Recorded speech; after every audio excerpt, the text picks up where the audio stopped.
be fatal. So, you know, and someone who's a scientist in the sort of ideological sense would say, well, even if it's fatal, it was still true. It's like, well, it depends on how you define truth.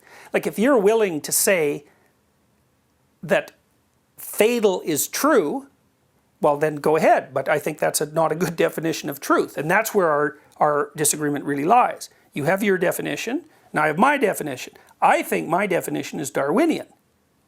So you have to contend with that if you're a scientist. But you might dispute that, although it's not clear to me how you would dispute that.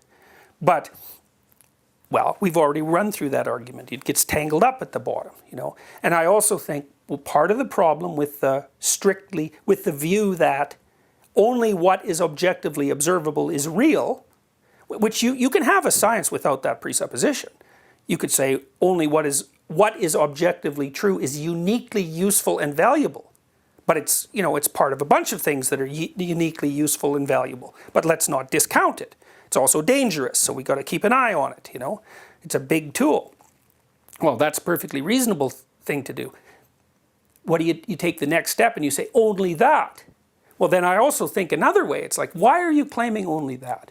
You say, well, it's because I'm pursuing truth.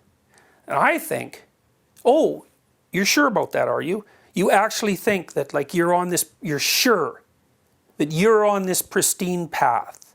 And all those other people who aren't, they're deluded or there's something wrong with them. But you're on this pristine path. You're so sure of that. I don't think you know anything about yourself if you think that.